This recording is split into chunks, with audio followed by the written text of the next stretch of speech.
Pour nous, Congolais, Congolaises, et Sika Bozami, Bande Konangai, partout dans le monde entier, abonné à Radio Télévision, Topé Sinombote. Bande Konangai, Toye, na ba révélation horrible, Oyo, Isabuma, Mikolo Oyo, Diable, Azako, Lakisabatu, Oyaye, Ndekonangai, Kangama, Nanzambe, Solo. Yo, Oyo, Zoa, Koya, Kota, la biso, partagez message na biso, parce que, ah, Tomima, Kamboya, Solo, Oyo, Isaba, révélation horrible, Bande Konangai, Ba, Nanzambe. Diable abandi komunisa. Boza ebele bo partager message na biso. Topesi bongo Marian Tumba, mère de fille, sponsor officiel, topesi mbote na bande konyonso o bana biso topesi mbote nzambe za bino. Boyo kama kambo oyo ya ndeko biso Peniel Kalambai ba révélation eza ko continuer, c'est au continuer. Ndeko na ngai fungola matoyi oyo ka bien. Nini ezolo bama? Nini bazolo na kombo ya ndeko biso Peniel Kalambai? Bolanda, boyoka na sima, botia commentaire bino. Ainsi défini dans la révélation, dans Mamoui Salemelayo. Tomoni ex-femme légitime ya Mike Kalamba et Peniel, aux États-Unis, à Zongi na Congo, à l'équipe de la télévision. Alors après 3 ans à Tiki Mike Kalamba, Abanel vient à 0 Zolo Mobile, il y a pessi ba critères. Azana mbongo, azala beau, azala simple, et puis azana crainte ya Dieu. Manager nae pasteur topé prophète de Nilesim bazo manager bazo luka mobali ya bien bato ba déposer ba candidature na bango mais pasteur té prophète té musicien té journaliste pété côté la lelo moi si ya pasteur abimi na ndaku ami komisi une femme libre parce que a déclaré bien avant que libala wana ba pasteur zaki malamu té parce que mona makambo bien na kati ya couple na pasteur. Ozo mon évolution makambo nzambe yango ndini papa basi ba mo trahi mibali ba pasteur to pe ba chantre ba komi na ba misala mabe réalité à monde ozo mo rolo bani papa Mosola Penielo. Merci beaucoup papa. Information ngona yo kele ngoga epana yo. Très bien.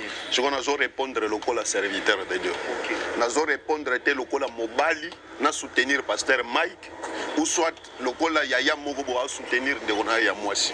Je vais répondre avec la parole de Dieu. Yes. Papa Jérémie, le mariage est une constitution divine. Très bien. Bakoki koboma yango te. S'il y a des péchés, oyekotikala jamais kozala impardonnable, entre autres, blasphème ya molimo monsanto. Soki muto fingi molimo monsanto ba pardonner yete. Et loko ya mibale soki muto bomi libala ba pardonner yete. Donc ba divorcer ba na problème nzambe. Divorcer nyonso azala mosali ya nzambe, azala bishop, azala prophète, azala ndengo yebi bango, azala évêque, ndengo yebi bango wana. Soki muto divorcer azana droit ya vie éternelle. Ah bon? Mais je vous dis. Soki muto divorcer ana droit ya vie éternelle. Pourquoi? Parce que ceux qui ont divorcé, au moni na mwasi na mobali. Na mwasi na mobali eza bango nyoso mibale te muto ba bomaka libala. Ah, okay. Je crois aux intellectuels ozo comprendre longo na oloba na batu mibale mwasi na mobali eza ka na moko nda sengaka divorce. Parce que ceux qui ont sengi divorce pendant que libala wana eza déjà lié dans le Seigneur au sengi divorce yonde au sali crime liboso ya nzambe obomi libala. Or la Bible dit le mariage doit être respecté de tous. Quelle que soit raison, Bible définir bien.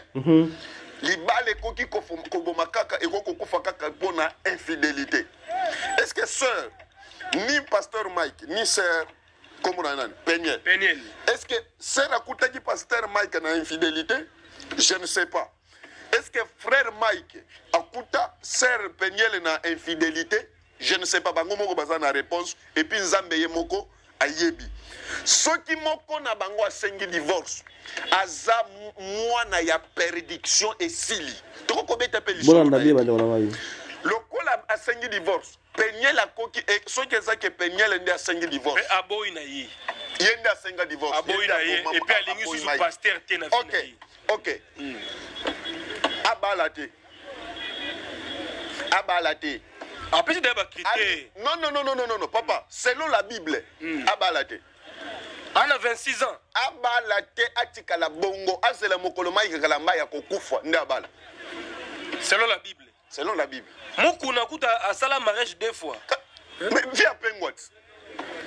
via pengwa baza bakulutu baza bapapa mais aute ya biso nini est-ce que moi si vieux mukuna boma na libala akufa to aza na bomoy je crois aza na bomoy na yo kaka kiazaka soki na Afrique du Sud soki wapi mais via bali moi si mususu via c'est un impudique soki a contredire nga abimiselanga ba écriture ozo soutenir ye est-ce que on y va est-ce que moi si na ye wana asala impudicité azala ki infidèle pour ayebisa biso ke non na bali moi parce que moi si nanga na boye pour na infidélité parce que liloba nzambe lobi que pour ceux qui boyi moi ou soit boyi mobali si ce n'est par l'impudicité vous a exposé na impudicité mais ceux qui siko mobali yango aza soi-disant pasteur mais aza ndoki moi c'est supporter comme on a ba magie amona ba bougie amona ba aventure papa Jérémie yo mona ba sexta papa étant des chrétiens oui Bible lobi que libale kokufa kaka pona infidélité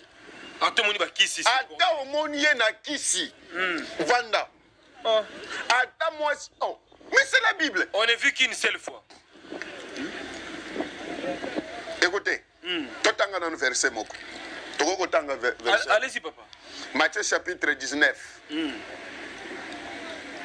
pourquoi donc diront-ils Moïse a-t-il prescrit de donner à la femme une lettre de divorce et de la répudier? Il leur répondit, c'est à cause de la dureté de votre cœur que Moïse vous a permis de répudier vos femmes. Au commencement, il n'en était pas ainsi. Mais je vous dis que celui qui répudie sa femme, sauf pour infidélité, et qui en épouse une autre commet l'adultère. Yo mukuna zandumba, yo muto tangelinga kombo mukuna. Azandumba. Yesu nde alobi. Soki muto boyi mwasi na ye eza pona kindumba te. Et abali mwasi mususu asali adultère. Azandumba. Akote bokonza likolote. Azo mérite atelema na shera théâtre. Sikoto songa na Peniel. Peniel aza na droit ya kobala te. C'est pourquoi nazo bisa vie Denis Lessa. Viens, répands-toi. Comment on peut soutenir mon toit divorcé au Lukeleye Mossi? C'est écrit où dans la Bible? Tout les langues de âge, ça m'énerve. Ça m'énerve. Moi, tu as violé la parole de Dieu, papa. Nous sommes des chrétiens, notre constitution c'est la Bible. Et ça, volonté à moi, volonté à moi. Aza païenne, tu as soutenir yété. Aza païenne, papa. Comment il ne peut pas journaliste pour soutenir la Babylone au Moboy? Non, aux autres découragés, mais il va la pénalité. Ceux qui mobile aza chrétien bala pénalité. Au moins que mobile mobo azana ye profane, azana ye bilulo ba nzambe te. Bible lobi boy. Ceux qui au moins s'abomi li bala kei abala li sosoté. Très bien. Ah bon? Ça je pense que tout va noter en gros, le débat reste ouvert. Mesdames et messieurs, vous nous captez de pas. Le pays n'avance pas. Aucune bonne solution. Que de problèmes, la misère, la pauvreté, tout ça, divorce, même dans le couple pastoral. C'est quoi les... Papa Jérémie, je vous trouve vraiment intelligent. Merci papa. Dans les choses du Seigneur. Au moins une question tourniwana eza question où ils ont causé des problèmes, des décadence makasi dans la chrétienté. Les lobes chrétiens baza ya kotengam. Oui. Pourquoi? Parce que baza affermité. Déséquilibré. Baza déséquilibré. Parce que baza affermité. Na stading wana faute ezaka partager. Eza partager pas ya ba chrétien bango moko. Par mususu ya faute eza pas basali nzambe. Mais na ba makambo wana nzambe azate. Totika tata nzambe mupanzi aza esantu bato bazosambela lelo bazomona solution te ou soit bazosambelele bango bazomona solution te yoka raison ya liboso totuna Bible. Allez-y. Mais ngana tanga Bible mingi limbisa. C'est bien, c'est bien. Totanga Bible, totanga Ésaïe chapitre 59. Ésaïe 59. Totanga totuna question na Bible réponse ya liboso pona nini bato bazo sambela pona bango bazo monelo côté. Ba veille de prière, ba retraite de bilibili. Ba offrande pe ba pesaka. Ba bim. Sko totuna Bible. Voilà. Ésaïe chapitre 59, premier verset na deuxième. Non, la main de l'Éternel n'est pas trop courte pour sauver, ni son oreille trop dure pour entendre. Mais ce sont vos crimes qui mettent une séparation entre vous et votre Dieu. Ce sont vos péchés qui vous cachent sa face et l'empêchent de vous écouter. Comment toi tu t'appelles chrétien? Chrétien Zanay. Chrétien, le mot chrétien est lingi kolobake. C'est lui qui habite et c'est lui qui a l'esprit de Christ. Donc si l'esprit de Christ est en toi, la Bible dit, quand le consolateur viendra, la première des choses, il va convaincre le monde pour ce qui concerne les péchés. Ceux qui ont mis Yesu, c'est pourquoi apôtre Paul a le Bible. Ceux qui ont commis kati ya Yesu commis kela muyasika. Makambu ya kalezo tikala, siko makambu sozo bandasika. Comment yo tango avant on dit ma Yesu, ozala kindumba. Ozali na basi ebele, ozali na mibali ebele. Obanda ko bimana basi ya bato, obanda ko bimana mibali ya bato, obanda ko shina mibali. Ozali muto wa milango, obanda ko lata mabe. Tango ndimi Yesu, oyepo ba prophète, ba pasteur ba sambela pona yo. La première des choses tu dois d'abord changer. Nazala kindumba lobi, na ye na kati ya Yesu il faut na koma, na tika kindumba. Nazala muto wa milango lobi, na kati ya Yesu na tika masanga. Nazala ki escroc lobi, na kati ya Yesu na tika escroquerie. Na komi na transformation ya vie. C'est yango de Bible lobi, les choses sont passées, maintenant toutes choses sont devenues nouvelles. Parce que yo ozana kati ya Yesu ojenaka basambelaka pona yo mais kindumba otikaka te, lukuta otikaka te, escroquerie otikaka te, na baba okotaka, na ba concert ya ba frère Fali okendaka. La lumière et les ténèbres ne peuvent jamais cohabiter ensemble. Ceux qui ont un comportement wana, au monde que nos prophètes grâce à ça na nzambe ya solo, na kende na pesa ye offrande ensemble pour na ngana mona loboko nzambe. O memelanga $10,000. Opesinga na lié yango. Na kobo ya mbongo te. Na olia yango na sambeli po na yo. Eta na sambeli po lokola motema na yo eza purité okomone lokote. Pour finir au finanga escroc, au finanga prophète ou un escroc aventurier. Moi je ne suis pas aventurier. Moi je suis juste envoyé de Dieu. Na déclarer liloba ya nzambe. Maloba nazo déclarer sa semence na vie na yo. Soki vie na yo motema na yo eza terre fertile ekobota mbuma. C'est pourquoi on doit d'abord se séparer de péché. Yoka, raison ya mibale. Totanga Deutéronome chapitre 5. Bolimbisi, na sepeli na émission Oyo Mingi. Na sepeli na émission Oyo Mingi. Deutéronome chapitre 28. Bandeko j'espère bolandi quand même témoignage Oyo concernant bandeko na biso. Tout ça ko sala eloko oyo pona lokumu nzambe. Ndeko Peniel, ndeko Mike Kalambai, na makambo oyo se passé. Na bonzambe photo yo yeba liloba nzambe lobi nini. Bon, Peniel aza mwana pasteur, Mike Kalambai aza li pasteur. Mais nini zo passé na kati. Ndeko nango koti o partager oyo ko liloba nzambe.